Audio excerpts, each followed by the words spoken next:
So I know that the concept of this, of sort of exploring a religious cult, was something you were interested in for a while. Could you talk a little bit about coming up with that concept and then exploring it with this movie? Yeah, I've always been pretty fascinated with, I guess, cults in general, and particularly something like People's Temple, where something starts out as a good thing for people, or the idea of it is to help people.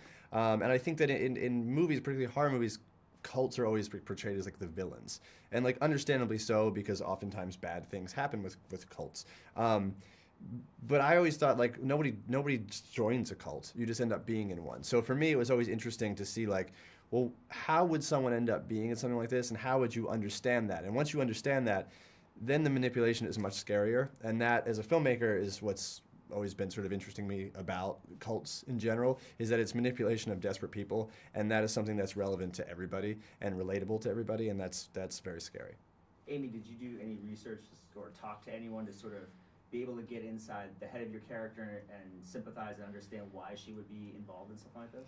Well, I was always obsessed with cults to begin with, and just like going off of what he says, that no one joins a cult, and I've always been fascinated of when sort of belief and faith turns into sort of a volatile idea, or something that persuades people to do maybe nasty things, because I do think I'm very envious of faith and sort of blindly giving yourself over to an idea or a belief system.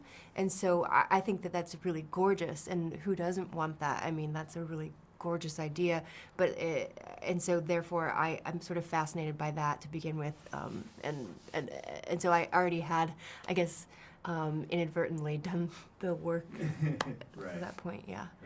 Well, and Ty, found footage, not only in horror films, but just in general, I feel like is really being played out at this point.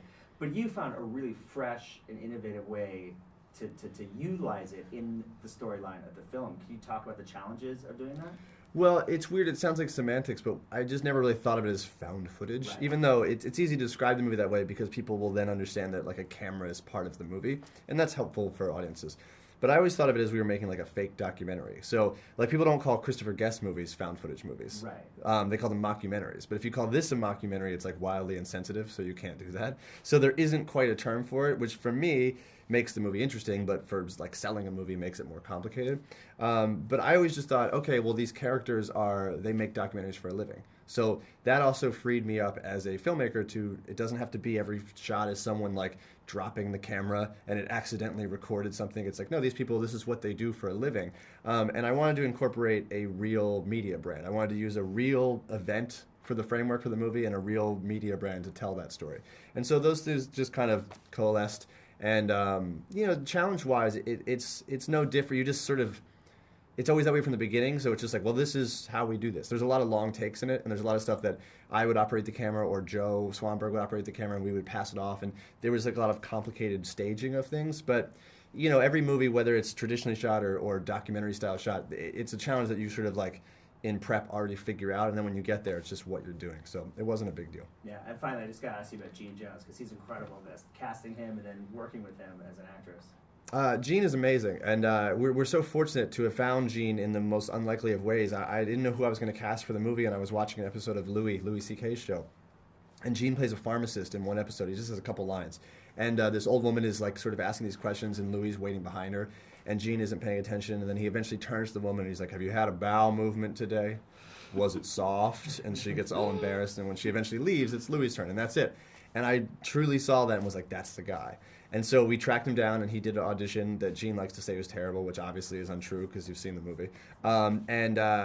It was just that we just went from there. And we met Gene for the first time pretty much in Savannah. And, the first thing we shot with Gene was that big interview scene. And it only took 3 takes, and he was just like absolutely incredible. And there was that real electricity in the air where after he did that, there's 17-minute takes, and he would do them without dropping a line. And we were just like, well, I guess we're So good. crazy. Yeah.